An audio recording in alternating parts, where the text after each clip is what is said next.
Objetivos macroeconómicos. Bueno, el primero de ellos que vamos a ver es el crecimiento de la producción. Es decir, todos los países quieren que su producción crezca cada año, es decir, cada año la producción sea cada vez más. ¿Por qué ocurre esto? Porque si tenemos más productos dentro del país, eso quiere decir que las familias, las personas podrán consumir más y por lo tanto podrán satisfacer más necesidades. Como norma general, podemos decir que cuanto mayor sea la producción, mayor suele ser la calidad de vida.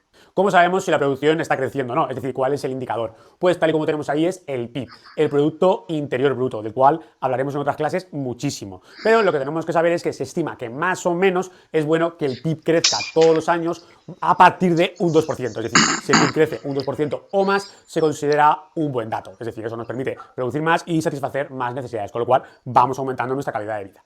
El segundo objetivo es el empleo, es decir, que la gente que desea trabajar pueda encontrar un trabajo. Este es uno de los objetivos que más pueden sentir las personas, porque obviamente si las personas no encuentran trabajo, eso les va a dejar sin ingresos y obviamente les va a dejar en situaciones muy precarias. Por lo tanto, un objetivo que todos los países se deben marcar es que aquellas personas que quieran trabajar puedan hacerlo. Bueno, ¿con qué indicador sabemos si tenemos mucho empleo o no lo tenemos? Bueno, pues tenemos principalmente la tasa de desempleo del país. ¿Cuál sería un buen dato? Bueno, pues lo ideal sería llegar al 0%, es decir, que no haya ni una sola persona desempleada, ¿no? El 0% significaría todo el mundo trabaja. Pero bueno, esto es muy difícil porque continuamente hay gente que pierde el trabajo, hay gente que empieza a buscar un nuevo trabajo y se estima que un 3 o un 4% de tasa de desempleo sería una tasa muy buena. Es decir, eso sería prácticamente lo mismo a decir que todo el mundo está trabajando. Por lo tanto, cuando nos encontramos países que tienen tasas de paro de un 10 o un 15%, podemos decir que no están consiguiendo este objetivo.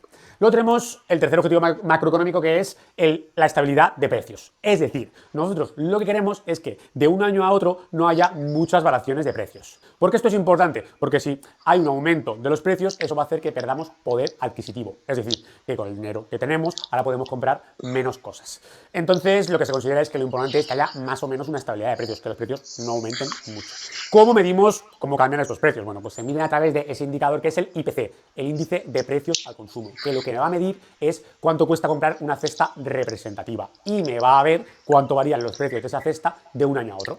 Normalmente el objetivo que se marca es que esa cesta suba de precios alrededor de un 2%. Y tú puedes decir, bueno, Javi, ¿y por qué un 2%? Bueno, porque decimos que si aumenta mucho más, si aumentara, por ejemplo, un 10%, hemos dicho que eso es negativo, porque nos va a permitir comprar menos cosas. Pero el hecho de que aumente un poquito, un 2%, eso va a hacer que le dé a las empresas un estímulo que al vender más caro pueden tener más beneficios y por lo tanto el ganar más dinero a lo mejor les hace que puedan hacer más inversiones y que contraten a más trabajadores, lo cual es positivo para el país. Luego tenemos un tercer objetivo, que es el equilibrio presupuestario. Bueno, esto es que el Estado tiene un presupuesto como puede tener una familia, es decir, tiene una serie de ingresos porque cobra impuestos, pero luego también tiene unos gastos porque tiene que pagar educación, sanidad, las pensiones. ¿Qué sucede? Que en ocasiones tiene más gastos que ingresos. Entonces, ¿qué pasa? Lo que le sucede a una familia. Si una familia gasta más de lo que ingresa, tiene que pedir prestado. Bueno, cuando eso ocurre, decimos que hay un desequilibrio en el presupuesto.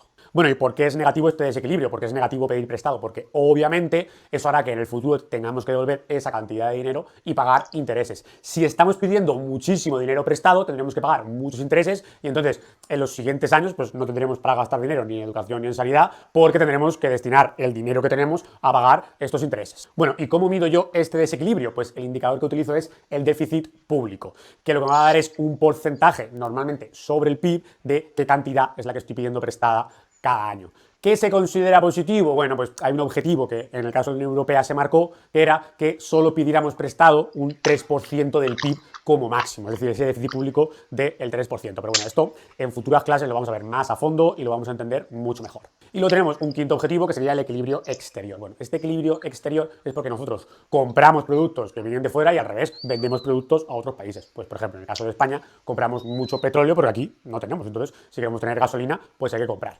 Pero luego, por ejemplo, vendemos mucho aceite de oliva o jamón serrano, por aquí se produce mucho y le vendemos a otros países. ¿Qué sucede? Que si nosotros estamos comprando del exterior, es decir, comprando de otros países mucho más productos de lo que les vendemos, al final lo que sucede es que está saliendo el dinero. Es decir, si empezamos a comprar a Francia, a Italia, a Argentina, a México, eso hará que nuestro dinero vaya para allá. Y eso hará que haya un desequilibrio exterior. Eso tampoco es positivo, porque si todo nuestro dinero se va a otros países, evidentemente no nos va a quedar dinero para nosotros. Esto no quiere decir que no tengamos que comprar a otros países, sino que hay que encontrar un equilibrio. Hay que comprar a otros países, pero también venderle a ellos. Y aquí el indicador que se utiliza normalmente es la balanza de pagos, que me va a decir precisamente pues cuánto compro y cuánto vendo con el exterior. Aquí, bueno, pues el objetivo es que esto esté lo más equilibrado posible. Es decir, lo suyo sería que al final, como se dice, las harinas que entran por las que salen. Es decir, que yo venda más o menos la cantidad al exterior que es lo que les estoy comprando.